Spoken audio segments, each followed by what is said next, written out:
Bienvenidos amigos y amigas al Bolígrafo Rojo. Estamos iniciando el mes de septiembre, estamos jueves 3 de septiembre del 2020. ¿Cómo pasa el tiempo? Digo 2020, me acuerdo que estábamos en 2010, yo me sentía ya viejo en el 2010, decía ya voy a tener novia en el 2010 y ya estoy por casarme, en cambio no me voy a casar todavía, pero ya estoy casi por ahí. Doy como siempre nombre a la cerveza que auspicia nuestro programa, Cerveza La Tierrita, 100% Sáchila, cerveza, un emprendimiento de mi gran amigo José Jaramillo, quien desde que inició este programa, desde el 14 de enero que inició este programa, estamos tomando cerveza todos los lunes con los invitados que tenemos aquí. En este caso, ya les voy a nombrar el invitado de esta noche.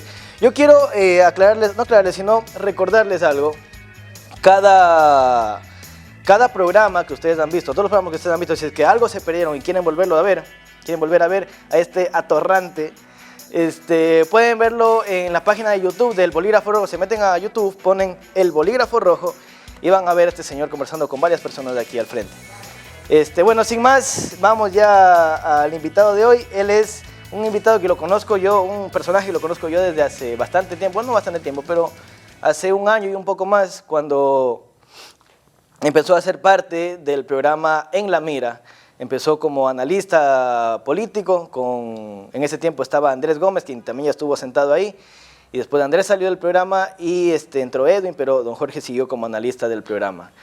Él es peruano, venezolano, vivió aproximadamente 30 años en Perú, aproximadamente 30 en Venezuela, ya él nos lo va a aclarar, y tiene 2 o 3 años viviendo aquí en Ecuador. Para mí es un gusto recibir a mi compañero de trabajo, porque somos compañeros del programa En la Mira, Jorge Chávez. ¿Qué tal, Jorge? ¿Cómo le va? Fabio, es un gusto, un placer. ¿Qué tal? ¿Cómo vamos? A ver, primerito vamos a abrir la cerveza. Tengo 4 especialidades, ¿cierto? Y esa es la 4ª cerveza que ha sacado Cerveza La Tierra, entonces cerveza Pale, American Pale Ale, APA. Es un estilo americano. Está la rubia de siempre, rubia, roja y negra, y la nueva que es la American Pale Ale. ¿Cuál desea? Es la negrita. La negrita, siempre las negritas son mejores. Bueno, permítame felicitar a José Jaramillo, un joven ingeniero químico que ha tenido en plena pandemia, un poco antes, la fuerza y la voluntad de salir adelante con un emprendimiento que debe enseñarnos Tómese el rapidito que se está desbordando es cuando viene con bastante levadura la cerveza. Eso, hay que darle el cariñito por abajo. Eso, dele ahí. Sí, como dicen, en vivo no hay nada igual. Así me lo voy a tener que terminar, pero mejor. Yo también. No me deja hablar. Abro ya dele un buen. Usted que me venía diciendo ya desde tiempo que quería probar la cerveza de La Tierrita, se esperaba por venir al programa para probar la cerveza, y ahí está. Bueno, sí, es verdad, divina. Déjame decirte que José está haciendo un esfuerzo que debe ser ejemplo para todos aquellos que en plena crisis, en plena pandemia, han salido adelante. Abrazo, José. Vamos a lo que la gente quiere saber. Lo vemos todos los domingos, la gente lo ve todos los domingos en el programa En la Mira. Usted es analista político, dice que tiene aproximadamente 60 años, no 60 años, unos 40 años en el periodismo. ¿Cómo empezó la vida de Jorge Chávez? ¿Por qué? Usted nace en Perú, vivió hasta los 27, 28 años en Perú y sale de ahí hacia Venezuela. ¿En qué momento Jorge Chávez dice, quiero ser periodista? Bueno, yo jugaba al fútbol, me gustaba mucho el fútbol. Inicialmente empecé estudiando medicina veterinaria y zootecnia. A mí siempre me apasionó el periodismo. Pero en la ciudad en la que yo nací, en Puno, Perú, frontera con Bolivia, casi 4.000 metros sobre el nivel del mar, era una universidad en la que enseñaban veterinaria, agronomía, pero no había periodismo. O sea, que opté por la veterinaria y al final mi pasión por el periodismo pudo más. No sé de dónde vino esa pasión. He tratado de ir hacia los cimientos de esta vocación, pero... Dicen que los periodistas somos sapos. Que nos gusta la zapada y por eso estamos siempre que estando es probable, informados. Luego fui a Lima y ahí estudié en la Universidad Particular San Martín de Porres, comunicación, y opté por periodismo en letras impreso. ¿Esto fue hace qué tiempo? El 85, Ya. el año 85.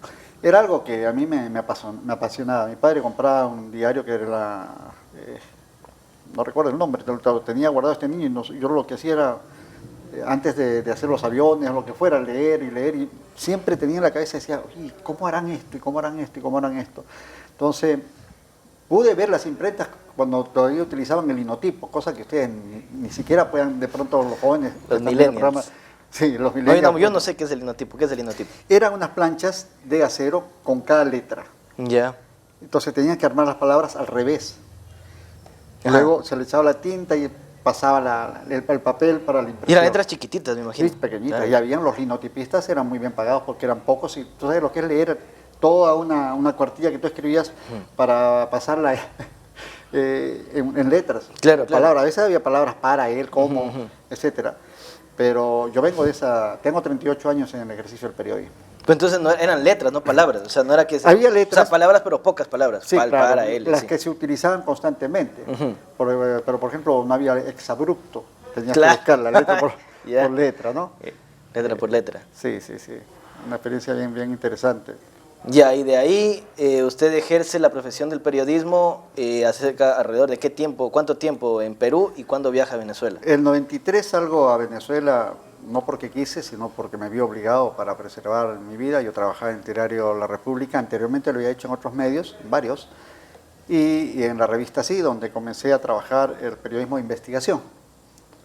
Producto de estos trabajos que hice, y por la denuncia sistemática de la violación de derechos humanos, yo recibí amenazas, atentados, y no había otra manera que salir del país. Estuve escondido durante algún tiempo en las casas de algunos amigos políticos, de unos amigos embajadores, cónsules, y tomé la decisión de salir porque no me quedaba de otra. Eso es cuando tú chocas con el establishment no te lo perdona.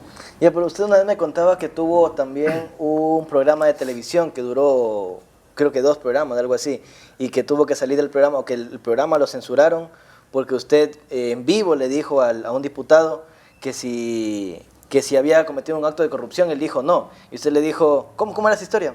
Era un ministro de Pesquería, que él dijo que había sido transparente en su gestión, había firmado unos contratos con la flota japonesa cuando la flota taiwanesa ofrecía muchas más beneficios para el gobierno, para la pesca de la pota, y además le habían pagado a él las vacaciones, el viaje, viaje oficial, con la familia, la esposa y todo. Y él dijo que él pidió viáticos. O sea, él dijo que era un viaje oficial, pero sí, en realidad fue de había pedido vacaciones. viáticos y todo. Pero a mí me hicieron llegar unos contactos, las facturas que habían sido pagadas por la empresa con la que finalmente él firmó el contrato. Entonces, yo ya le tenía redactado la renuncia. La renuncia. Entonces, cuando yo le dije, pero ¿por qué usted no renuncia en aras de la transparencia y para que esto se investigue? Y después, si usted no tiene nada que ver, sí, no había ningún problema para renunciar. Entonces le puse sobre la mesa bueno, acá está su renuncia, se la leo. La leí, se la puse y ahí comenzó, me mentó la madre. Y se fue del programa, Sí, se fue del programa insultando y todo, ¿no?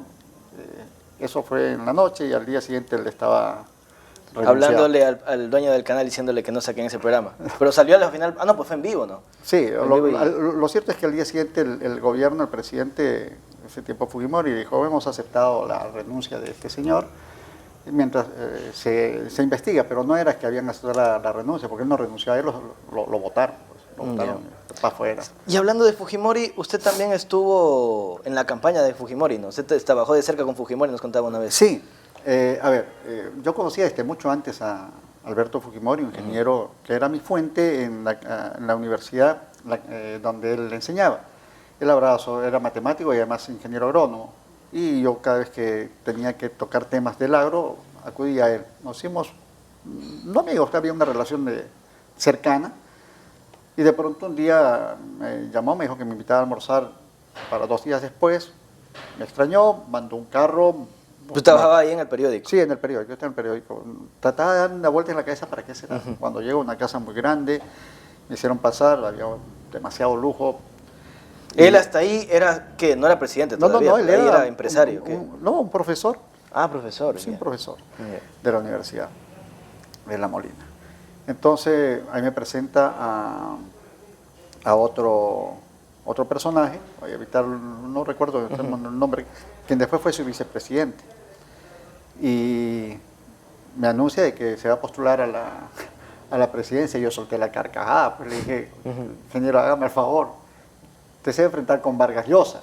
Chuta, claro. Y él me dijo que sí, que anotara la fecha, que iba a ser el próximo presidente del Perú. Y ¿Eso fue en qué año? el 90, si no me equivoco. Ya. 90, la primera. ¿Fujimori fue cuánto tiempo presidente? Fue 2 periodos, ¿no? 3, una tercera. Claro, la reelección, tercera que fue esa, ya después. que esa fue la que lo trajo abajo. Ajá. Lo cierto es que el periódico decidió que cada vez que viajara Fujimori iba a acompañar a la candidatura por la cercanía que había de amistad. Y en Lima yo cubría la campaña de Vargas Llosa. Entonces estaba Entre las dos. en las dos aguas. Y fui testigo de muchas situaciones bastante interesantes que están siendo recopiladas en un libro que espero en algún momento poder publicar. Usted también contaba, todo esto que estamos hablando una vez para el año pasado, cuando los que vieron el programa de la caída de Bucaram, nosotros tuvimos que viajar a Quito, con el programa en La Mira, viajar a Quito, a entrevistar a varios personajes. Entonces, en este viaje a Quito fue que don Jorge nos entretuvo de ida y vuelta en el carro, viajando con esas experiencias. También contaba usted que en la época de la guerra del CENEPA, usted estuvo como corresponsal en la guerra y que se habían encontrado con los de Sendero Luminoso. Cuando, a ver, de lo que don Jorge contaba, pues, mejor cuéntelo usted, era que se encuentran los militares ecuatorianos y peruanos y dicen, se dan la mano y dicen, aquí nos vamos a sacar la madre todos. Se encuentran los generales y se separaron y se abrieron cada uno a meterse ya a su trinchera. Y es que llegan los de Sendero Luminoso, creo, algo así. Ya el ejército ecuatoriano había entrado un buen porcentaje del territorio nacional, pero nadie quería el territorio pelear. nacional peruano. Usted sí, habla nadie, como peruano. Sí, claro. Al territorio peruano. Nadie quería pelear entre ellos. Porque era una guerra absurda, por unos picos de tierra que no tenían nada. Ni siquiera oro, diamante, bauxita. Petróleo, nada. Es que se creía que había petróleo, pero al final nunca hubo. No. Entonces, los dos, ni uno dio su paso para atrás, dijeron, bueno, aquí nos vamos a sacar la madre. Pero de pronto, esa noche hubo bulla y llegó una columna bastante numerosa de militantes de Sendero Luminoso uniformados con su estrella. Es algo que no se ha escrito. Yo no lo pude evidenciar, porque ahí sí me iba a morir. Pues. Eso era... Y la gente le dice al ejército peruano, dice, usted se retira que nosotros nos encargamos. O sea, los de Sendero Luminoso llegan a la frontera y le dicen al ejército peruano, ustedes salgan de aquí, que nosotros vamos a resolver ese problema con los ecuatorianos. Vamos retírense que esto nos encargamos. Todos salimos. Al final no hubo ningún enfrentamiento tampoco. Pero, o sea, en ese momento no, pues sí. Fue como una fuerza disuasiva, y ahí es donde realmente entramos en cuenta de que Sendero tenía una fuerza poderosa armada, sobre todo en la selva, que era donde había hecho sus mayores incursiones, además de los departamentos altoandinos como Ayacucho, Huancavelica, Apurímac, Cerro de Pasco y sí, eso fundamentalmente, y Puno. Ahora, aquí un paréntesis para los que no saben, ¿qué era Sendero Luminoso? Sendero Luminoso es más o menos lo que son ahora las FARC, o lo que eran las FARC hace un tiempo. No. ¿Qué era Sendero Luminoso? Sendero Luminoso era un grupo insurgente que obedecía a conceptos cuya base teórica y práctica era el maoísmo. ¿Maoísmo? ¿Qué es el maoísmo? Eran maoístas puros. ¿Qué es el maoísmo? Mao Zedong fue el líder que triunfó en la revolución china, luchó contra el Kuomintang, que era el ejército rojo, y contra los japoneses invasores. Los derrota a los dos y es el que instaura el Partido Comunista como... Esto es después de la Segunda Guerra Mundial, ¿no? Sí. Entonces, Mao Zedong, luego vino la Revolución Cultural en la que murieron millones de chinos. Y tenía una ideología muy radical. De izquierda. Claro, de ultra izquierda. Entonces, en el Perú Sendero Luminoso replica esos principios que los hace que, a ver, para explicarlo, que los aplican a la realidad peruana bajo la tutela del doctor Abimael Guzmán Reynoso, a quien se hace llamar el presidente Gonzalo, filósofo brillante, ¿no? Pero que se convirtió en la cabeza de Sendero Luminoso. Una guerrilla muy sangrienta, mató a mucha gente inocente, campesinos, para obligarlos y obligó a que el ejército actuara de igual, o sea, una matanza. Pero la matanza, ¿con qué objetivo? O sea, el objetivo de este grupo insurgente era ¿qué? O estás conmigo Tipo, o estás en contra mí. Ya, y estar Así es. conmigo era hacer qué, tenías que hacer qué, ir a matar gente igual, pero era, me imagino, tipo un Robin Hood, era un grupo de Robin Hood que No, no, querían no, robar no la era plata a los ricos para dársela a los pobres. No, ¿O cuál no, era, no, cuál ellos era el- tenían un plan establecido, el cambio de las estructuras de todo el Estado, destruir al Estado peruano, eso era destruir Entonces, como hacer un golpe de Estado y llegar ellos al poder. no, pero destruir las bases de la economía, todo, para construir un nuevo país, un nuevo sistema, Ya. ¿no? Y ellos, si no estás conmigo, estás en contra mía. Entonces, tú vives en la comunidad de, qué sé yo, supongamos aquí, en San Pablo de Chile. Ya. Y no debes tú, cuando lleguen los militares, no debes darle agua, no debes darle comida, no debes darle nada, y debes avisarnos a nosotros. Si tú les das eso, te mueres. Llegaban los militares y le decían, si tú no nos das agua, si tú recibes a los terroristas, igual te matamos. O sea, los mataba uno, los mataban los otros. Y eso fue terrible, más de como 30.000 muertos o más, no recuerdo la cifra exacta que recogió la Comisión de la Verdad, en un enfrentamiento que no tenía sentido, pues. Que no llevó a ningún lado, miren, estamos en el 2020 y ¿qué quedó de eso? Viudas, huérfanos, de lado y lado. Es algo parecido a lo que también había aquí en su tiempo, lo que eran los Alfaro Vive Carajo, eran también un grupo insurgente que andaban haciendo destrozos en el país. Ya, después usted sale de Perú y se va a Venezuela, y en Venezuela igual estuvo. ¿Qué tiempo estuvo en Venezuela? Estuve como 28 años más o menos. Ya, igual en el periodismo prensa escrita. Sí, prensa escrita y alternando con algunas clases en universidades, pero no como profesor fijo, sino como invitado de mis colegas que eran profesores. Me ofrecieron quedarme como docente en 3 universidades, pero el problema era que yo viajaba mucho, entonces no iba a poder cumplir. Viajaba por el trabajo. Sí, claro. Investigando. Era una irresponsabilidad decir que sí, de pronto programar un examen en una clase y no poder y en el periódico me decía, mira, ¿sabes qué? Acá está tu pasaje, pasó esto y tienes que salir. Así ocurrió, por ejemplo, con el terremoto del 2010 en Haití. El terremoto fue a las 5 de la tarde y al día siguiente a las 9 de la mañana nosotros estábamos allá. ¿Estuvo en Haití usted? Claro. Viendo todo el destrozo y la gente muerta. Sí. Y ahí fue terrible. Yo quiero comentar algo que no le he dicho y que es una primicia nosotros fuimos en un avión, digo nosotros porque fuimos varios periodistas, con 40 soldados, totalmente todos desarmados, no había una sola arma, se los digo de verdad, y sí ayuda humanitaria, agua, cobijas, etcétera, ¿no? Y cuando estábamos acercándonos a Haití, quienes tenían el control del aeropuerto total eran las Fuerzas Armadas de Estados Unidos. Entonces ellos se comunicaron con el comandante de la nave, que era de los oficiales mayor, un comandante que manejaba el avión, y le dijeron, si ustedes, que estaba la nave prohibida de aterrizar ahí, por esas pugnas entre Estados Unidos y Venezuela. Y entonces usted iba con militares venezolanos, claro, bajo el mando de Chávez. Sí. Porque todas los países, la gran mayoría de países envió efectivos militares, efectivos de rescate. Nosotros íbamos con militares y con rescatistas. Entonces, dijeron que si el avión se acercaba lo iban a derribar. ¡Chuta! Pero así con mucha energía. Y el comandante nos dice, bueno, ¿qué hacemos? Nos han pedido que nos desviemos a República Dominicana, que es una isla que comparten Haití y República la isla de la Dominicana. Española. Ajá. Y nos quedamos callados y al final dijimos, pero si nos van a tumbar, que nos tumben. Nosotros no hemos venido para ir a República Dominicana, hemos venido a ayudar a los haitianos.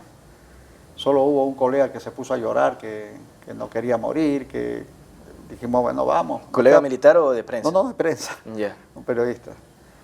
Que curiosamente cubría las áreas de conflicto.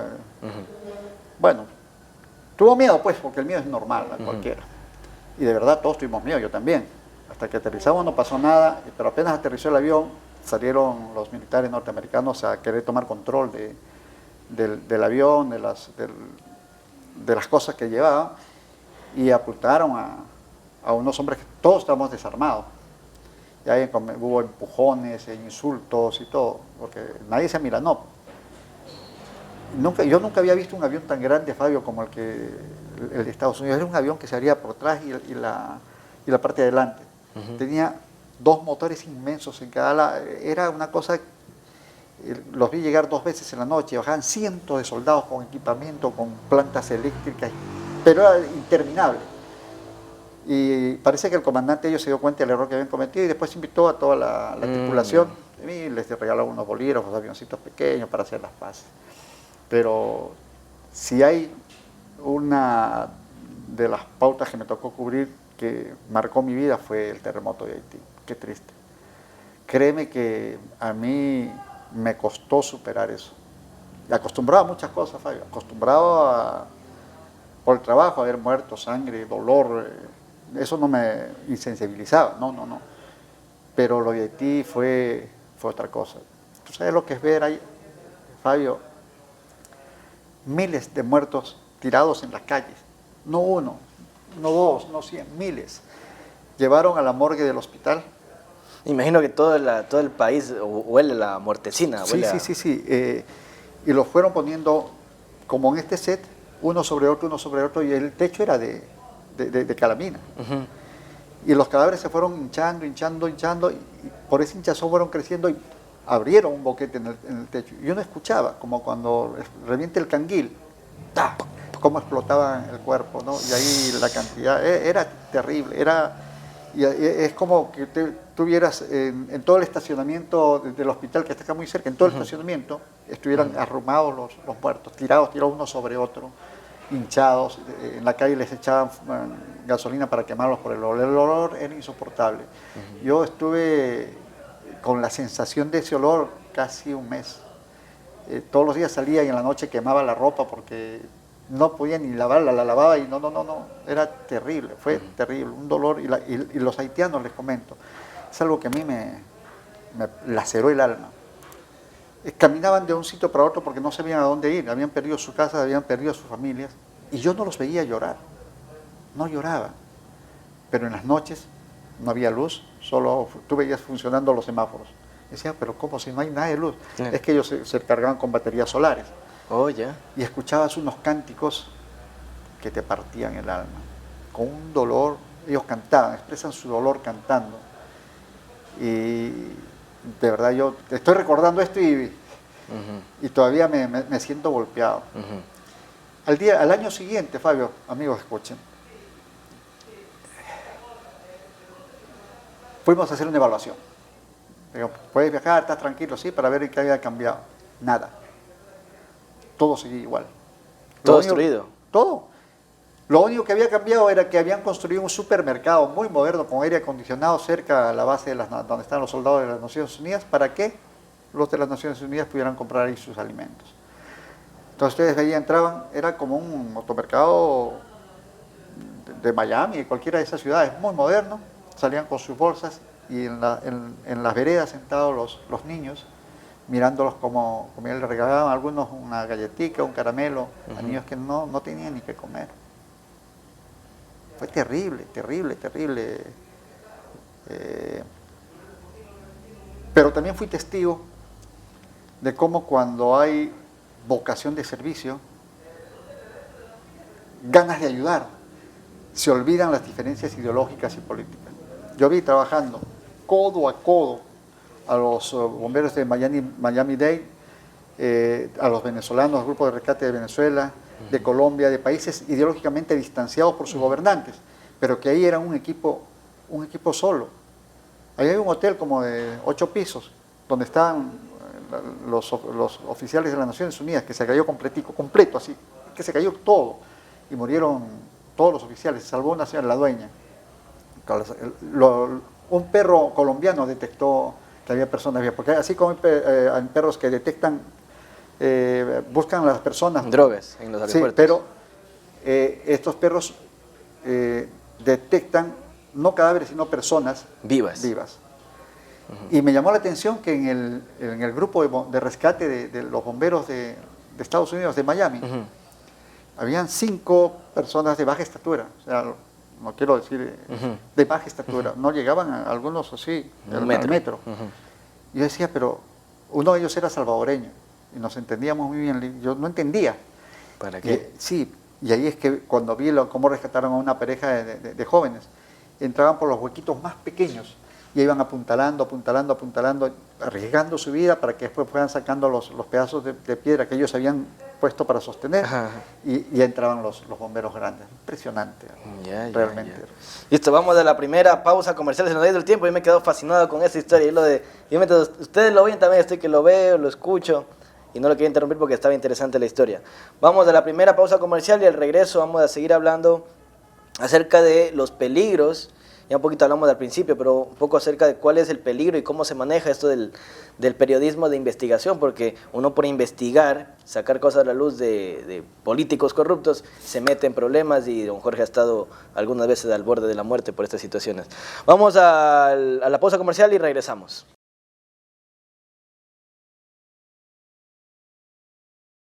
Listo, regresamos de la primera pausa comercial al segundo bloque del programa El Bolígrafo Rojo. Estamos con Jorge Chávez, periodista de investigación del programa En la Mira, que tiene una larga trayectoria en periodismo. Vamos justamente a hablar acerca de ese tema, de cómo se maneja este tema del periodismo de investigación. Y hace poco veíamos, fue un boom, lo de esta publicación de La Posta que reveló este tema de la corrupción de los asambleístas. Entonces, como ejemplo, ¿no? Pero, o sea, lo que voy es a la importancia que tiene el periodismo de investigación en sacar a la luz cosas que están encubiertas, no encubiertas, sino cosas que están escondidas por políticos que no quieren que salgan a la luz. Y ese es el trabajo del periodista y por eso que se puede meter en muchos problemas. ¿Alguna vez usted su vida ha corrido peligro por esta situación? Sí, varias veces. Ya, pues cuéntanos Tanto una de en esas. Perú, en Colombia, en Venezuela. Pero déjame decirte que lo de La Posta no es periodismo de investigación, es un periodismo de filtración. A él le filtraron el documento, ¿no? Que no deja de tener una vital importancia y validez. Pero eso Entonces, ¿cuál es la diferencia entre periodismo de investigación y filtración? O sea, a ellos les falta, o sea... A ellos les dieron el documento. Alguien que está infiltrado... O le dieron todos los datos y lo que hicieron de pronto fue elaborar el organigrama. Porque eso estaba en fiscalía, fueron datos que estaban en fiscalía. Claro, pero se supone que el periodismo de investigación tiene que hacer justamente eso, o sea, encontrar papeles que están en el municipio, y digamos, yo quiero encontrar algún acto de corrupción del alcalde, y tengo un conocido que trabaja ahí, entonces le digo, oye, pásame estos papeles para sacar a la luz. No está bien eso no es periodismo de investigación. No, bueno, sí, porque empiezas con la metodología.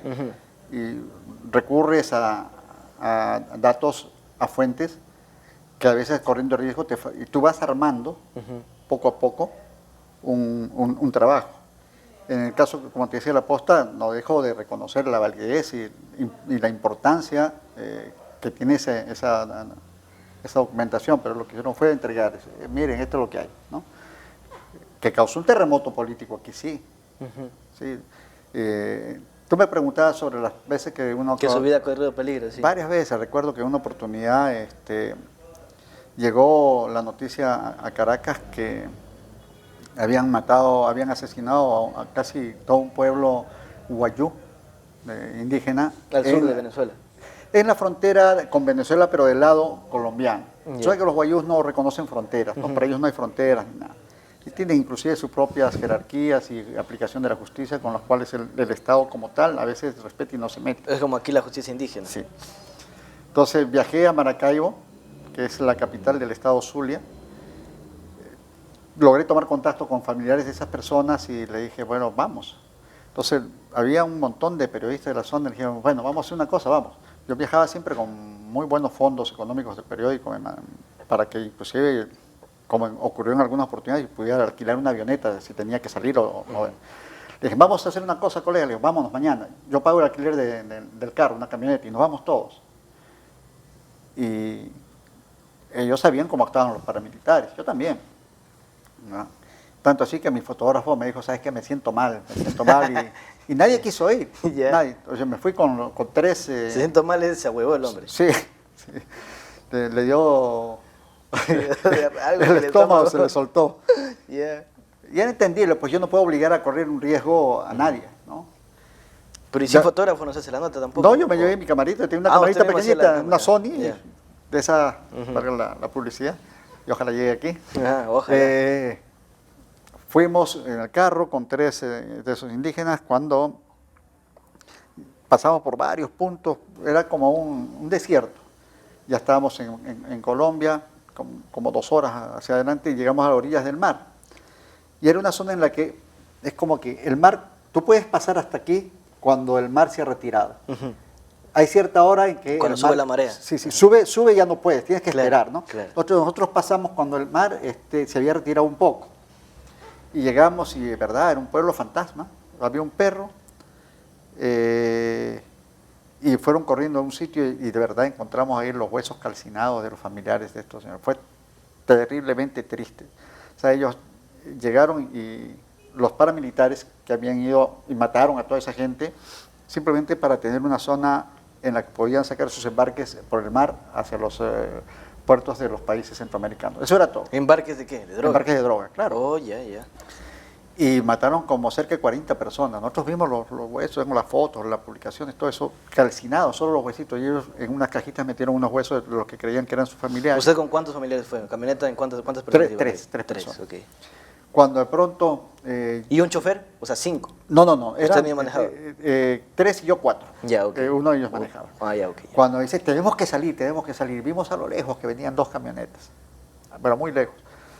Esa picó, así es que nos montamos en la camioneta y salimos, y ya el mar había subido. Y las otras camionetas venían por tierra seca, y nosotros, el carro patinaba y todo. Íbamos ¿En la arena? Sí, y empezaron a dispararnos. Entonces ahí yo me di cuenta de que estos señores habían llevado también un rifle 22 y una 38 y una pistola, bro. Y empezaron a disparar también. Eso fue lo que lo frenó un poco. Yo le dije, pero ustedes están locos, me van a meter en un problema. Pero en ese momento, eso se lo dije después, en ese momento era salvar la vida. Salvar la vida, claro. Logramos pasar, el agua cubrió de tal manera que la camioneta las 2 camionetas en las que venían no pudieron alcanzarnos, pero nos pincharon las 2 llantas traseras y había como 20 agujeros en el cajón de la camioneta. Llegamos así, hasta la carretera donde un grupo de policías creo que era la SIJIN de Colombia, nos ubicó, ellos nos dieron protección y salimos. Pero fue, créanme que bastante peligroso, ¿no? Ese rato uno no mide. Cuando empiezan a escuchar silbar la bala y escuchan lo que ahí dicen, ¿qué hago yo aquí? Cuando denunciamos esa masacre que fue en Bahía de Portete. Bahía de Portete. En Colombia nos desmintieron. El fiscal dijo que eso era falso y cuando presentamos las pruebas y presentaron los huesos, todo, hubo un remesón ahí muy ¿Y fuerte. llevó fotos de todo eso? Todo, claro. Fue terrible. Ese es uno de los casos que... Otro fue en Perú, cuando un avión comercial fue derribado de un pueblo en la selva, murieron todos sus ocupantes. Al día siguiente parte un helicóptero del ejército, logran que yo pueda ir ahí con mi fotógrafo, y lo cierto es que acusaran al Movimiento Revolucionario Tupac Amaru, el MRTA, otro grupo insurgente, los acusaban de haber sido ellos quienes habían derribado el avión. Y eso quedó en todos los medios, MRTA, terroristas, asesinos. Y nosotros fuimos conversando, preguntando a toda la gente por todos lados hasta que conseguimos un señor mayor, como unos 70 años, y dijo, no, eso es mentira. Quienes derribaron el avión, porque nosotros lo vimos, estamos aquí, nosotros cortamos unas gramas, trabajan para la alcaldía, fueron los policías. Es más, esos policías, eran 4 policías que estaban borrachos, están detenidos.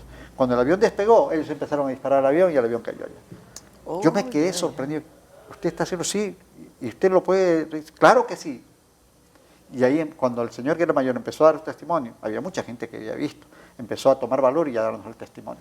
Con eso nosotros fuimos a la sede policial. En la sede policial nos negaron todo, pero nos pusimos una lomita y mi fotógrafo con una lente empezó a captar a los policías que habían participado ahí, que estaban caminando de un lado a otro sin estar presos. Después dijeron, sí, que están detenidos. Mentira, no estaban detenidos. Salieron. Cuando reventamos con cuando íbamos saliendo de ahí para llevar esa información, en ese pueblo la luz se iba a las 9 de la noche. Nosotros al día siguiente teníamos que salir. Y era a las 8, salimos a comer. Cuando estábamos regresando al hotel, se apagó la luz y empezaron a dispararnos. ¿Los policías? No sabíamos quiénes eran. Sentíamos que silbaban las balas, pero llegamos al hotel. El dueño del hotel nos abrió la puerta, nos dijo, los van a matar, tienen que salir de aquí. Dejamos maleta, dejamos todo y nos hizo saltar por la pared de atrás, de noche. Y salimos y corrimos, pero sí golpeándonos, cayéndonos. hasta que amaneció. Cuando amaneció nos fuimos al aeropuerto y alquilamos una avioneta. Cuando estamos en la avioneta, llega la policía. No, pero ya no podían ser, había testigos, había gente ahí. Y a disculparse porque decían, no, es que pensábamos que eran terroristas. Mentira, sabían que nosotros llevábamos las pruebas, la evidencia de lo que había pasado. Tanto es así que cuando al día siguiente publicamos, salió la publicación al periódico, fue un escándalo, pues. O sea, inclusive hubo gente que nos acusó de pro-terroristas, que estábamos defendiendo a ese grupo insurgente. ¿No? La verdad era que habían locos, que habían... Policías. Sí, o sea, imagínate que quienes están encargados de cuidar y velar, derribaron un avión. Un avión que no tenía sentido. Hay otro caso que también contaba usted de que... Saludcita. Cerveza La Tierrita.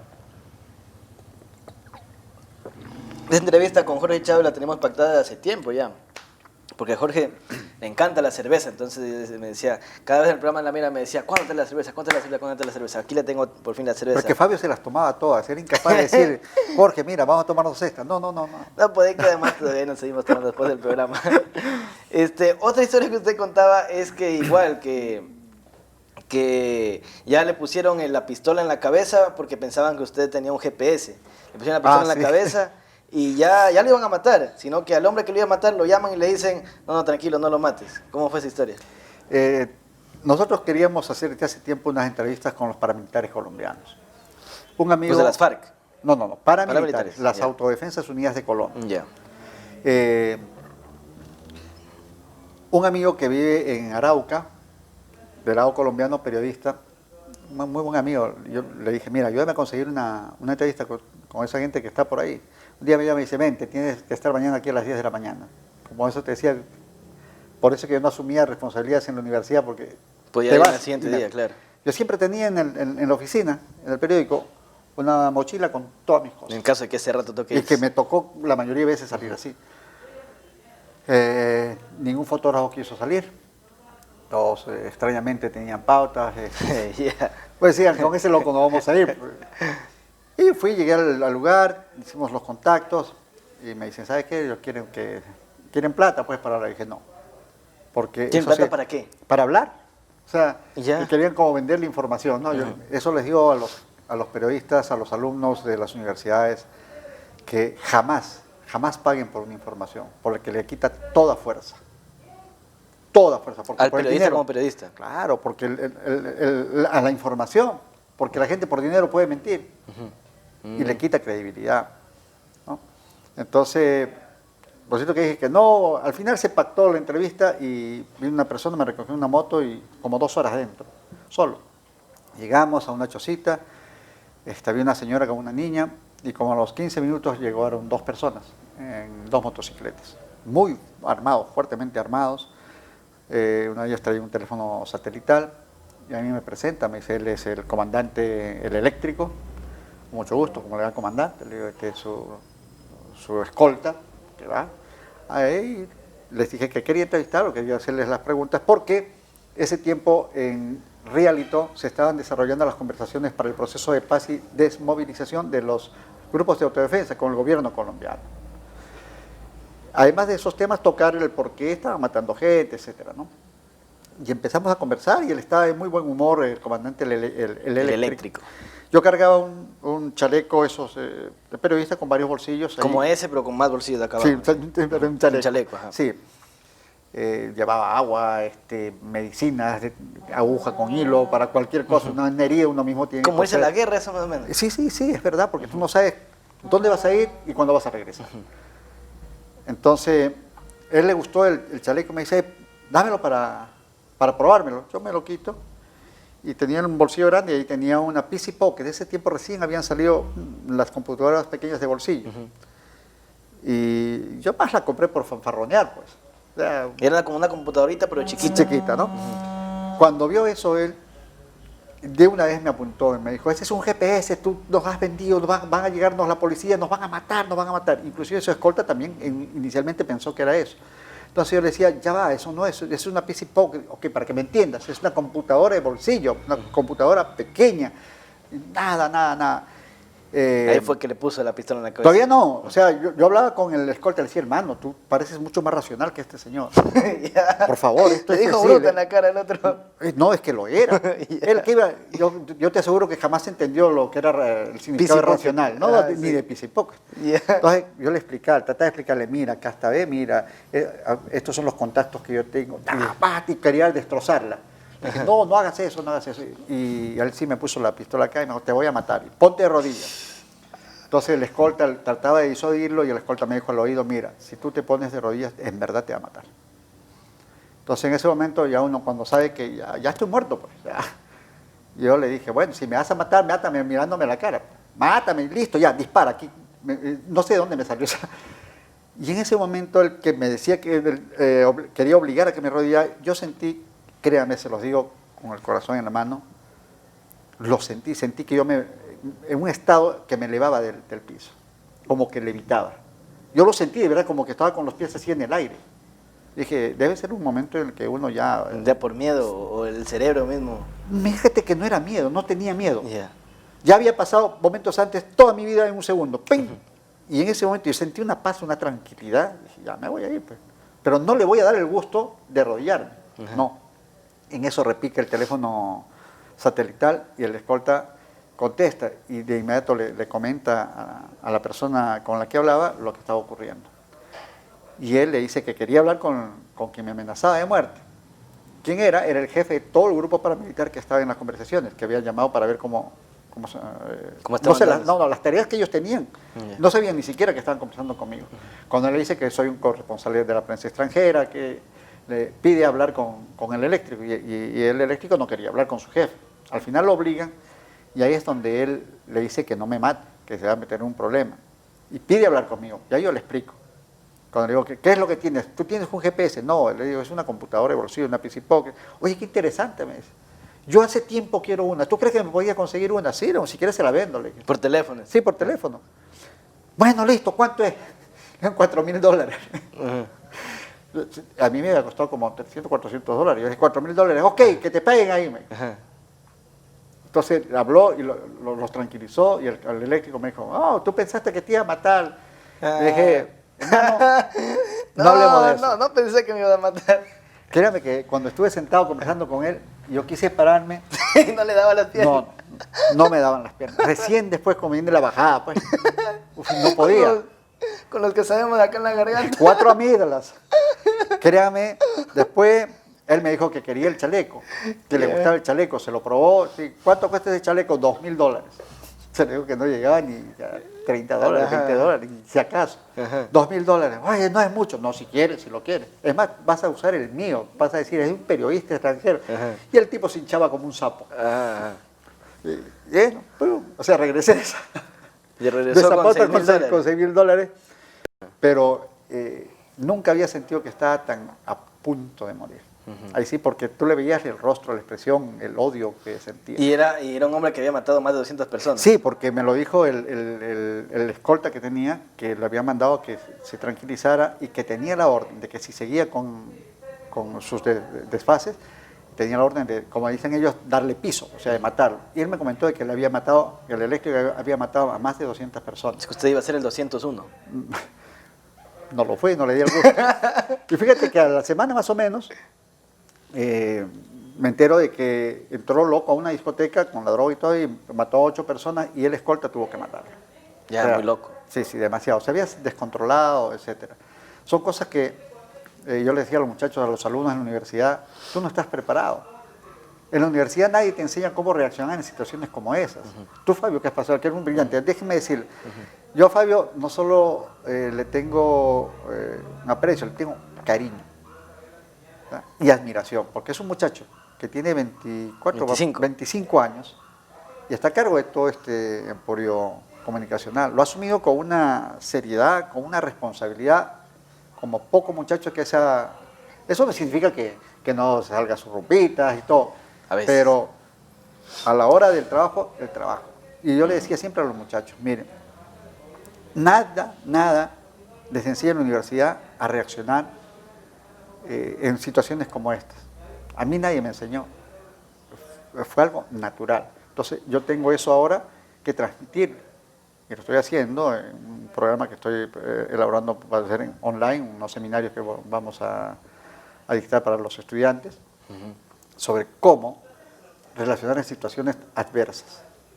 Y el periodismo de investigación te lleva a situaciones complicadas. Segunda oportunidad, descubrimos que había un desfalco de ese momento de casi 13 millones de dólares en bolívares en el Ministerio de Defensa de Venezuela. Sencillito. Decían que habían 5.000 soldados y lo que había eran 200. Y que a todos les habían dado tarjetas de débito. Entonces ellos eran los que sacaban el dinero que supuestamente les tocaban a los soldados de sueldo, de abastecimiento y todo. Se robaron ese dinero. Un general hizo la investigación y me busca, porque leía los trabajos que yo hacía. Cuando veo, y era muy delicado, empezó a contrastar. O sea, a todo el que está involucrado lo fui a buscar. Le dije, mire señor, acá este documento usted lo firmó, ¿de dónde es? Dígame. Nadie quería hablar, hasta que llegó el ministro de la Defensa. El ministro de la Defensa me invita, me dice, mira Jorge, te pido por favor que me des 4 días, porque mi gente está por fuera. Yo pequé de inocente. Créeme que pequé de inocente. Yo debería haber dicho, no me meto. Aquí vamos a hablar sobre esto. Está bien, en aras de que me respondieran toda su gente. Y en esos 4 días, entonces arreglaron toda la tramoya. De tal manera que... O sea, ¿le pidió 4 días para qué? Para que llegara la gente, supuestamente quienes tenían que responder estaban fuera del país en mentira. Sí. Era para acomodar todo. Claro, yo le di el beneficio de la duda y confié. Pues. Ellos acomodaron todo, pero ellos sabían que yo tenía documentación que era real. Al final, yo les demostré, yo les sacaba, mira, esto dice esto. Yo les decía, no, eso es falso, acá está el verdadero. Habían creado documentos nuevos. Dije, no importa. Yo voy a poner que ustedes entregaron estos, voy a poner los dos documentos. Los que ustedes crearon y los que los míos, y lo voy a sacar. Entonces, eso fue en la mañana, en la tarde me fueron a buscar al periódico. Cuando bajo, llevaban esos maletines en los que van los bates de béisbol. Ya, sí. Grandes, 2 de esos maletines. ¿Con dinero? Sí, $2 millones. ¿Para usted, para callar? Sí, sí. Entonces yo le dije, pero, ¿y esto? No, mire, esto, ¿tú sabes para qué? Y lo quedo mirando, me dice, ¿tú crees? Y yo le digo al emisario, ¿tú crees que con esto me vas a comprar? Y él me dijo, ponga su precio. Todo hombre tiene su precio. Es verdad, yo tengo mi precio, le dije. Llamó a alguien y le dijo, mire, el hombre cuadró, listo, va a aceptar, pero va a poner su precio. Seguro que el otro le dijo, ok, que hable, ¿no? Yo le dije, quiero $5.000 millones en billetes de 5 en la puerta del periódico. Entonces me quedó mirando, bueno, usted se lo perdió. Me dijo. Si no agarra aquí, van a agarrar arriba. Entonces, el trabajo que yo tenía pautado para el siguiente domingo... No salió. No, amanecí y lo saqué en este domingo. Antes de que le digan que no, antes de que pase el siguiente domingo y que lo censuren. Y eso me trajo un problema muy serio. Con el dueño del periódico. Porque, en efecto, ya habían agarrado ese dinero arriba.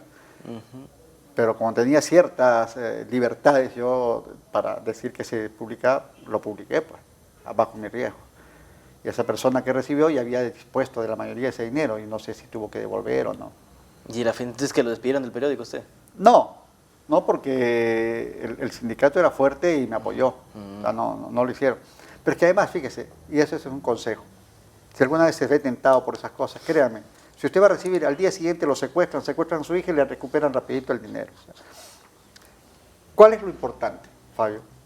Amigos, estudiantes, sobre todo a los estudiantes y a los jóvenes periodistas. Nosotros, los periodistas, no somos ricos porque esta profesión no da, salvo que seas corrupto. ¿Ya? Nuestro único y más preciado bien se llama la credibilidad. Ese es nuestro tesoro. Fabio, nuestro tesoro. Lo único que tenemos es la credibilidad. El día que la pierdes, pierdes todo. Todo. Hay programas, hay unos... ¿Pues no cree que a veces se pierda la credibilidad por tener un sesgo o tener una ideología? Claro. Es difícil mantenerse en equilibrio. Dice, tú tienes que ser imparcial. Mentira. Nada más imparcial que el corazón. O sea, tú tienes que buscar el equilibrio, ¿no? Si vas a acusar a tal señor de que es un ladrón porque tiene sacado una documentación, tienes que acudir y decirle, señor, mire, por favor, quiero escuchar su versión, que dice que usted se robó esto. No me interesa responder, por favor, no me interesa. Ok, señor tal, Dice que no le interesa escribir lo que responder. no le interesa, tal, pero acá están las pruebas. Ya está. No se Pero acuerda, siempre más se acudir acuerda la invitada que segunda- estuvo ahí la semana pasada. a la segunda fuente. Siempre tienes que ir a la fuente. Créeme, porque si no, va a ser parcializado. Y que cuando tú expongas los dos argumentos, la gente que compra el periódico, que ve el programa o que escucha o que ve por las redes los programas, se forme su propia opinión. Dirán, hoy sí es verdad lo que dice, o no es verdad lo que dice el acusado. Que cada quien saque su opinión, pero tú no. No le puedes dar masticado a la gente, no puedes orientar. Aquí ocurre eso.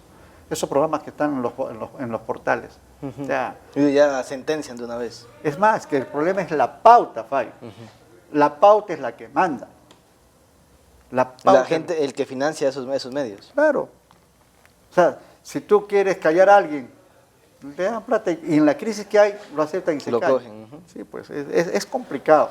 Listo, Créeme. vamos a hacer una pausa ahí, vamos a regresar vamos al segundo corte comercial y regresamos en el tercer bloque hablando justamente de eso, para que no se nos vaya el hilo. Hablar Oye, pero acerca estas se de- acabaron ya. Sí, pues entonces en el corte comercial abrimos las de acá y seguimos No. disfrutando de cerveza La Tierrita. Vamos al segundo bloque para que no se nos rompa el hilo, hablar acerca de una entrevista.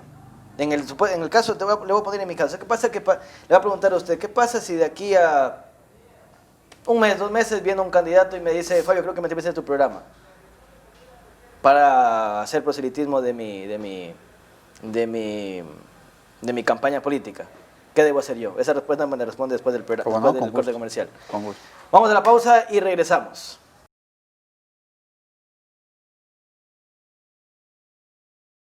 Listo, regresamos de la segunda pausa comercial al tercer bloque. Estamos con Jorge Chávez, periodista de investigación, con más de 40 años en el territorio de carrera periodística.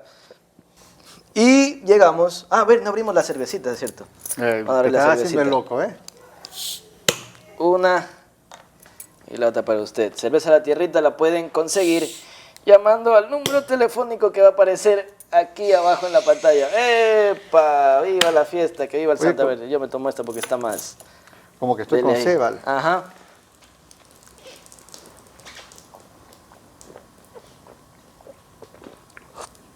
¡Salud! Regresábamos y estábamos en la... Chuta, ya me embarré todito. Como dicen, en vivo no hay nada igual. Y se me van a matar de la risa la gente que va a decir eso. Toda otra gente va a decir, uy, qué poco profesional, ese tipo se le regó la cerveza. Pero es un problema informal, porque estoy en camisa, estoy... Ya, Acá no hay nada maquillado. no tiene nada maquillado. Hasta la mesa está sucia. La pregunta que le hice antes de irnos al corte comercial es, ¿qué hago? ¿Se puede contratar un espacio publicitario en el caso de que venga un candidato y me diga, oye, quiero que en tu programa me entrevistes y te voy a pagar $100? Huevada, $100. Pero le pido a un candidato una cantidad fuerte. ¿Qué hago yo ahí? ¿Cómo puede contratar? Usted dice que sí puede contratar el espacio.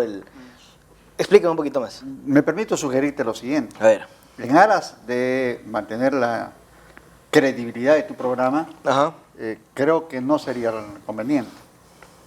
Si hay algún candidato que quiere exponer y hacer publicidad a su propuesta política e ideológica, sencillo, que grabe y el canal le vende el espacio, 10 minutos, 15 minutos. O sea, que grabe más. él su Claro. que su comercial. Claro. Ya.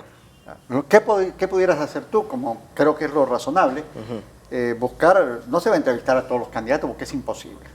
En el caso de la Asamblea Nacional, hablando en el territorio aquí en Santo Domingo. Puedes ubicar a los 6 más Populares. elegibles que tengan la posibilidad de ser electos e invitarlos y plantearles, o sea, señor, usted ya déjese de estar planteando como han planteado los otros, que la universidad, inclusive hay cosas que te vamos a hacer el drenaje, el agua, cosas que no corresponden. Eso no es para ellos. No. Y hacen leyes, fiscalizan. ¿Cómo es? Fiscalización y legislación lo que hace un Porque asambleísta. si no van a terminar hablando como en la mira lo hizo un asambleísta, donde yo no sé de dónde sacó esto, que se autocalificó como el Ah, sí, mejor pues. asambleísta de Latinoamérica y el Caribe y futuro candidato presidencial, cuando era incapaz de hilar siquiera dos ideas a la vez, por Dios. Y además se puso una aureola, yo jamás tuve a cargo ningún hospital. Ah, no, pero mi asesora, mi asistente era la directora. Ah, no, pero contrató a un bachiller y le puso el sueldo de un médico. Ah, no, pero el jefe de todos los recursos humanos era un profesor de geografía. Por Dios. O sea, si nosotros no exigimos, no pedimos, exigimos que los candidatos nos digan cuál es su propuesta, qué leyes pueden proponer que van a beneficiar en el caso de la ganadería, el agro, etcétera, que eso es lo que mueve y el comercio que mueve a Santo Domingo, vamos a estar perdidos, vamos a querer lo mismo. Vuelvo a tu programa, tú puedes invitar y poner, por ejemplo, el candidato de Creo y el candidato de Correa, los dos, contraste. Tú que, cuando estés en la asamblea, ¿qué leyes vas a proponer o vas a apoyar para que situaciones como la de la pandemia, en la que hubo robo descarado, sinvergüenza, miserable, de asambleístas, de ministros, de primos de ministros, primas, tíos, etcétera, no vuelva a ocurrir? O sea, ¿cómo evitar eso? Ya te planteará uno, si es que tiene propuesta, te planteará otro. Eso es importante para que la gente pueda dilucidar. Pero sería muy mala decisión el tener a un candidato ahí para que empiece a hablarlo sobre y hacer su propaganda. Para eso que pague la publicidad. En los cartos comerciales que pongan su publicidad. Claro, y ahí puede decir lo que él quiera. Pero no dentro de la entrevista, no dentro del espacio. No, pues no. Aunque créeme que aquí la mayoría de los programas y los espacios hacen eso, cometen un grave error. Un grave error. ¿Por qué? Porque no hay cuestionamiento. No hay. No sé, solo cepillándolo al hombre. Entonces, que grave su. Hay una crisis, sí es verdad. Los medios de comunicación están golpeados. Hay deudas con los medios de comunicación, si ustedes no lo sabían, y me vas a disculpar, Fabio, esta infidencia. No, dígalo. Que yo se lo he dicho también antes. Hay deudas inclusive desde las elecciones del 2017, ¿no? Del 2017, sí. 17, y las deudas de la elección del año pasado para elegir a alcaldes, regidores y alcaldes, concejales y prefectos. Concejales y prefectos. No, el CNE no ha cancelado un centavo. O sea, hay una crisis, pero caer en los programas serios como el tuyo, aunque tiene un corte informal, pero que de verdad ha gustado, ha calado, ¿sabes? Precisamente por esa informalidad. Que se destapa la cerveza. La gente te ve y ve a los invitados como uno más. Eso es importante. Pero si tú sientas a alguien que ha pagado para decir lo que él quiera, no vas a ni siquiera tener como cuestionar. Ahí pierde la credibilidad, que era lo que usted decía hace un momento. Pues.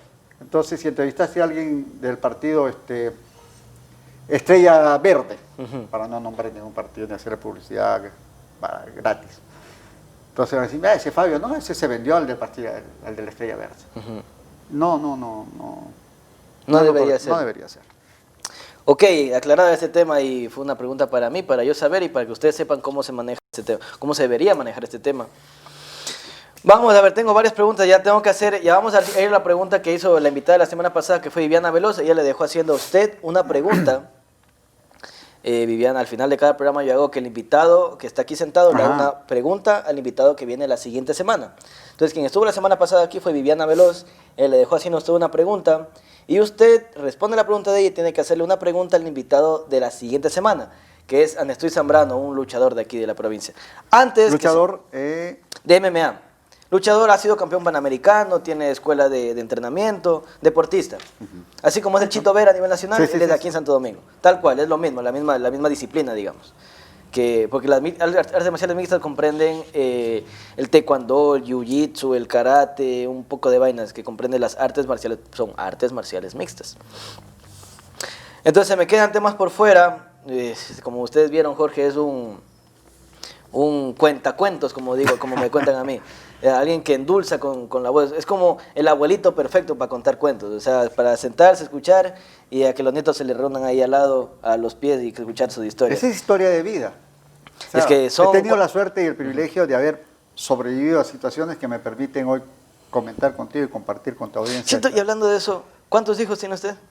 Tengo Hablamos 3. un poquito de la familia. Tengo 3, estoy felizmente casado con mi esposa Nieves. Con una ecuatoriana. Sí, O sea, usted es peruano, santo venezolano y casado con una santo-domingueña ecuatoriana. Sí, próximamente ecuatoriano porque estoy gestionando la nacionalidad. Para Por el derecho. programa le hacíamos una broma al respecto de eso. Ya. Tengo un hijo de un primer compromiso, Carlos, que es chef internacional, él está en Francia, abriéndose camino. Mi hija Sandra, de este segundo compromiso, que es psicóloga, hermosa, bella, como la mamá. Y mi niño Gerardo, que tiene 7 años, que a propósito el 21 de este mes cumple los 7 añitos. Ese es mi núcleo familiar, quienes me dan la fuerza. Por quien se para desvive salir cada día. Uf, cada instante, cada instante. Créeme que ¿Usted lo más en algo maravilloso- ve que se parece la crisis que estamos viviendo ahora en Ecuador a la crisis que ya pasó Venezuela hace unos 8 años atrás? No, No tiene nada que ver. Para nada, para nada. Aquí, aunque en los dos casos hay negligencia clara del gobierno, en Venezuela lo que se vivió y se vive aún hoy está totalmente distante de lo que siquiera pudieras imaginar. Pero hace tiempo Venezuela en algún momento pasó por donde estamos ahora, no estamos como que a mitad del camino, pero Venezuela ya pasó por esto y usted estuvo en ese tiempo, me imagino. Sí, pero, a ver, acá no va a pasar lo de Venezuela, porque aquí no hay un problema de diferencia ideológica tan radical como ocurrió con Venezuela. Venezuela vive un bloqueo, sépanlo amigos. Maduro es un presidente que ha hecho todo mal. Créanme. El legado de Chávez lo trajo por tierra. Pero además de eso, hay que decirlo, Venezuela está sitiada, está bloqueada. No puede comprar medicinas, no puede comprar insumos, no puede comprar alimentos, nada permiten que llegue a ese Un poco bloqueo embargaron comercial 4 que le hizo tanqueros. Estados Unidos. ¿Y con qué derecho Estados Unidos se arroga esa prerrogativa? Son los dueños del mundo. Un llamado a los estadounidenses que nos ven allá, de los latinos en Estados Unidos. En noviembre tienen la oportunidad de cambiar, de sacar ese loco que está en la Casa Blanca y darse la oportunidad ustedes, que por culpa de él están pasando lo de la pandemia, y a nosotros, en todo el continente latinoamericano, de respirar un poco y no sentir esa presión en el cuello. Es la verdad. Usted es chavista a muerte, No, ¿no? no. Yo soy un hombre. Porque que usted lucho siempre por habla la de que le justicia gusta social. Chávez, pero que en cambio Maduro sí fue el que mandó al diablo, mandó al cesto de la basura lo que hizo, lo bien que hizo Hugo Chávez, lo bueno que hizo Hugo Chávez. Hugo Entonces, Chávez se equivocó en muchas cosas, porque nadie aprende ni nadie nace ni estudia para ser presidente, menos un militar, él siendo militar. Si podemos hablar ya de estudios políticos, tiene otra formación, pero los militares son un régimen, un estudio castrense con mucha a rajatabla decimos disciplina, aquí. claro. Pero él hizo el esfuerzo y créanme, con decirles una sola cosa. En el año 2010, sí, usted tenía que esperar 8, 10 meses, hasta un año, para poder comprarse un carro nuevo. Era tanta la demanda. De carros, Claro. de vehículos. Y Porque eso no sí. había, porque la gente tenía dinero para Claro. comprar un vehículo. Que aparecieron fábricas de Bielorrusia, de Irán, de Irak, de países que ni siquiera pensábamos que tenían producción de automotores, que se establecieron en Venezuela, y aún así no había abasto, ¿no? O sea, para satisfacer ¿Qué hizo Maduro? Maduro equivocó todo. Empezó a trabajar para sus bolsillos, potenció la corrupción, y se alió con los militares, que son los que lo sostienen en el Pero en Chávez, entonces Chávez sí fue un héroe nacional. No. Si Chávez hubiese combatido desde el comienzo la corrupción, otro gallo cantará ahorita. Pero ¿y no cree que Maduro es un legado de Chávez? De que tal vez a Chávez no lo dominaron mucho los narcotraficantes o los militares, no sé quién esté dominándolo o quién está a cargo de Venezuela, pero yo lo que pienso es que Maduro es un presidente títere, que a quien manda ahí son los militares en alianza con los narcotraficantes. Yo no sé lo de los narcotraficantes, pero sí Es un narcoestado.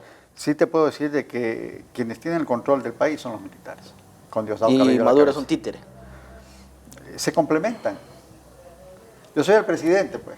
Entonces te doy petróleos de Venezuela, te doy la importación de alimentos, te doy el manejo del combustible, te doy el manejo de las fronteras. Donde Y a está todo cambio el de eso dinero. ellos lo mantienen en el Claro, poder. porque si ellos salen, ¿por qué ningún militar se atreve a tumbar a Maduro? Porque se le Porque acaba se le acaba la pues. teta. Así de sencillo. Y entonces, Ahora, ¿cómo se soluciona eso? un intervencionismo extranjero. No, señor, votando. Pero si Porque las elecciones están amarradas, pues. el problema, tú acabas de tocar un tema fundamental. Voy a referirme brevemente a este tema que me toca en lo particular. La oposición está tan fragmentada que sirve a los mismos, o sea, tiene los mismos, un sector de la oposición tiene los mismos intereses que Maduro. Mire, Guaidó ha recibido más de $1.000 millones en año y pico. ¿De dónde? ¿De apoyo extranjero? No, ¿De de qué? las reservas que Estados Unidos ha congelado todos los dineros que tenía Venezuela en el exterior. Le ha quitado Ciclo, la refinería más grande que tenía Estados Unidos en su territorio, que era venezolana. Polímeros de Venezuela en Colombia. ¿Y eso O sea, se lo dio a Guaidó para qué? eso, díganme, que lo diga. La propia oposición le está exigiendo. Ahora Guaidó ha llamado a un encuentro de la oposición y no le paran. Capriles, van a ir a elecciones, ¿sí? Va a haber elecciones. Y va a ganar Maduro. Yo lo que creo ahí es que tanta pendejada que la oposición, que se viene... Yo lo que creo es que debería venir quien carajo sea, venir, meter bala a toditos y No, que pues, sacar nadie esa puede pendejada. abrogarse ese derecho. No, nadie, pero o sea... Dejen que los venezolanos, así sea pedradas entre ellos, resuelvan sus problemas. Y que cuándo se va... Chuta, Pero ese es el y problema tanta de vida. ellos. Ujú. Si quieren seguir Pero es que el viviendo problema así, de ellos nos afecta a nosotros, pues cuando de aquí nomás están fuera de aquí, ¿cuántos venezolanos hay? ya. ¿Pero por qué? ¿Quién abrió las fronteras? Correa, en el 2015. No, eso no empezó en el 2015. 2015 fue que empezó la ¿Quién fue migración. benevolente Y abrió primero Correa abrió la frontera a los cubanos, porque antes, si se acuerdan, antes de que lleguen los venezolanos eran los cubanos los que estaban aquí en Ecuador. Vinieron de golpe full médicos cubanos. Y que no está mal, está bien que vengan ellos porque son... Profesionales. Son buenos, son Hace buenos falta profesionales, cubrir son buenos. espacios que no los hay. Ajá, y estuvo bien. Pero ahorita vi también cuando empezó la crisis en Venezuela y empezaron a venir, y Correa en 2015 fue, 2015-2016, empezaron a venir los venezolanos y se abrió las fronteras. Bueno, quien resulte responsable tiene que explicarle al país, igual que en Perú. Entonces, a ver, en supuesto caso de que esté mal que se haya abierto la frontera, estaría mal que esté aquí tanto venezolano porque debían haber pasado por un proceso de visa, control... Filtros normales. Filtros. Tú, para ir a España, ¿qué es lo que tienes que hacer? Sacar la visa, güey, la No, Unión pues, Europea. Yo no, por ejemplo. Ujú. Porque Usted sí puede. Sí, yo he viajado las veces que he viajado. Usted ha viajado a todo el mundo. Yo No, también quería hablar... No, No todo el mundo, pero ha viajado a muchos países. Sí. Pero tienes que cumplir ciertas normas que establecen y es verdad. O sea, no puede ser que tú abras las puertas y pase, dele, todo el que quiera. No puedes hacer eso. Que te dicen, no, eres insolidario, no apoyas a las personas, estás en contra de los derechos humanos. Pero ¿te importan solo esos derechos humanos o te deben importar los derechos humanos, principalmente los de tus ciudadanos, los de tu país? ¿Ve? Lo normal, señor, busque su visa. Sí, la crisis en Venezuela es terrible. Pero entonces ahí estaríamos, no sentenciando, pero empeorando, que ahora ya se nos viene el noticiero, y tenemos 20 minutos, pero estaríamos empeorando la situación de los venezolanos que tratan de escapar y que llegar a un país vecino y que no los dejen entrar, se van a amontonar en Venezuela mismo y más la pobreza en Venezuela, como quiera, algo están ayudándose, mandando a su país, Pero a su país. pide tu visa. Y que ¿cómo van a conseguir la visa si la visa es carísima, creo? Si para sacar la cédula, algo así, le vale como $60, que eso sería como 10 años de trabajo en Venezuela. No, la cédula no. O Bueno, algo así, a ver, hablando allá- con venezolanos de aquí, dicen que para estar legalmente en el Ecuador les piden la visa, no sé. Ok, no le pidas la visa, pídele antecedentes penales. Eso sí. Ya. Eso Pero aquí no pasó, ni en Perú tampoco, en Colombia tampoco. Por eso es que había de las 4 oleadas de migración de venezolanos, la última es la peor.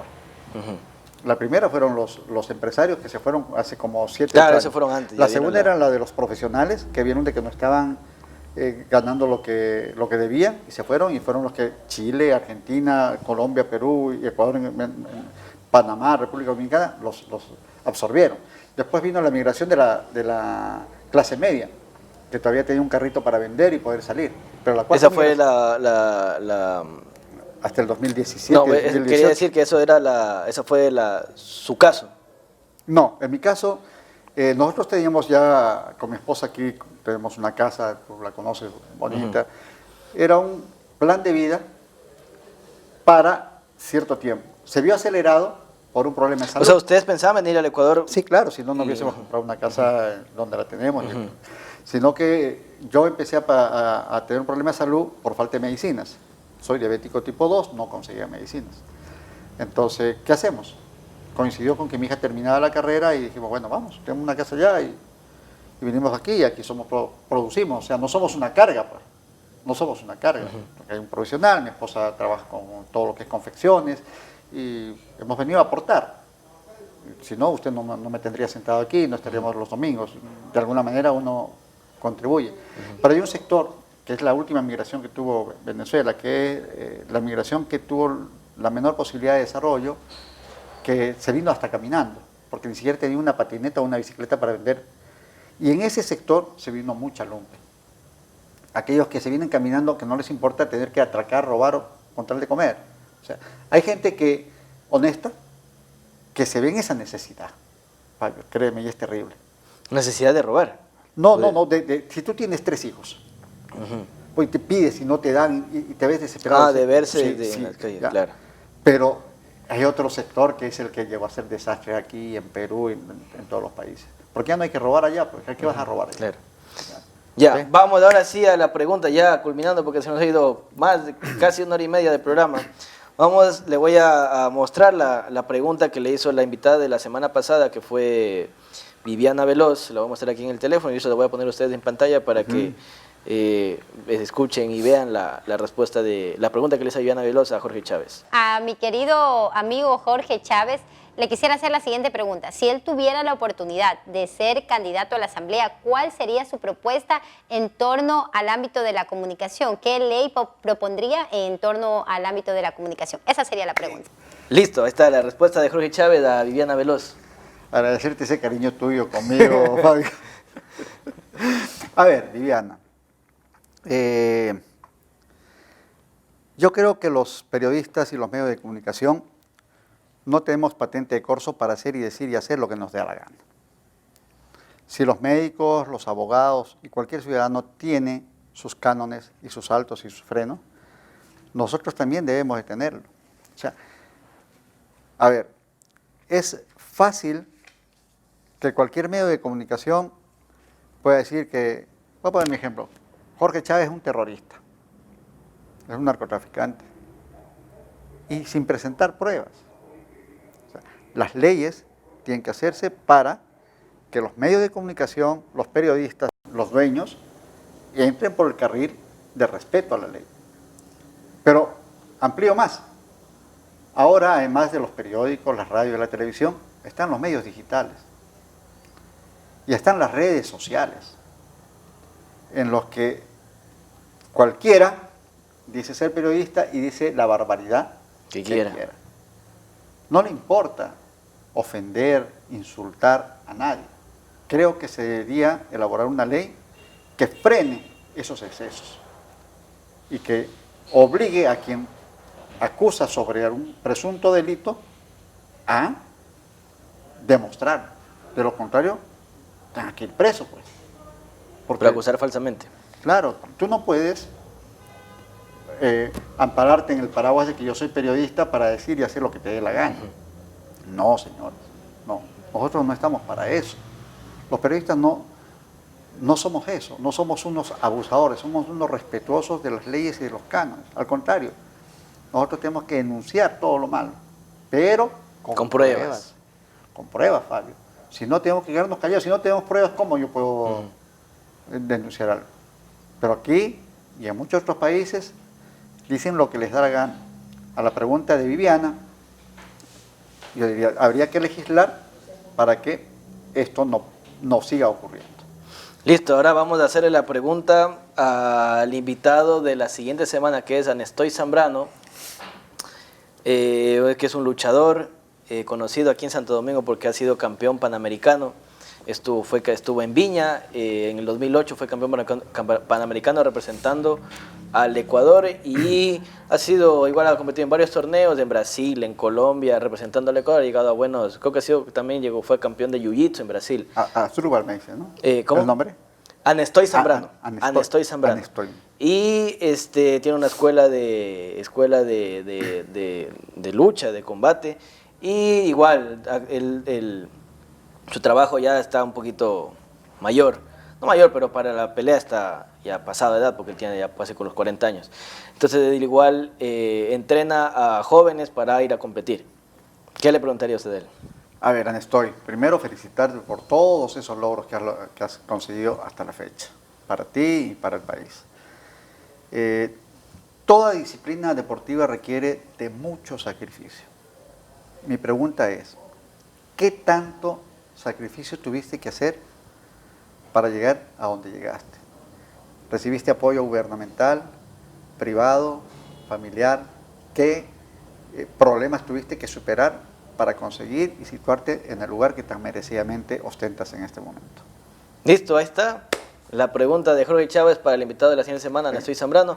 Y con esto ya nos despedimos, ha quedado hecho un desastre. Sí. Permítame, Fabio, una sola cosita. Fíjense, Con amigos, aparte del periodismo que tú sabes, yo tengo una empresa de marketing político y encuestadora que se llama Spectrum Social. Nosotros estamos elaborando desde hace tiempo, desde los 2 años que tengo aquí, una serie de encuestas que han sido pedidas por clientes, por lo tanto no han sido públicas porque ellos tienen el derecho reservado. Sin embargo, estamos realizando una encuesta que vamos a hacer pública la próxima semana en todo el país, que tiene que ver con el ámbito electoral. Estén atentos para que ustedes puedan recibir una información que, se los aseguro, es absolutamente real, sin intereses, porque nadie la contrató. Lo estamos haciendo de propia voluntad, con nuestros recursos, con nuestro esfuerzo. ¿Para qué? Para que la gente sepa y conozca. No las mentiras que dicen que este tiene 150%, no. Real, esto es lo que hay. Esto es lo que hay y sobre lo que el país va a empezar a caminar para que, con suerte, podamos salir de este tremendo problema y grave crisis económica en la que estamos. ¿Esto en dónde lo va a publicar? Para que la gente sepa. Saracay Televisión. Ah, chéverísimo, en Saracay Televisión, ¿Cómo no? muy bien. Muy bien, en el programa En la Mira podemos así ponerla. ¿Cómo no? Excelente, Con mucho gusto, sí. para que usted mismo la presente. ¿No? Con gusto. Listo, con eso nos despedimos. Ha quedado hecho un desastre el set, se ensució el piso, se ensució la mesa.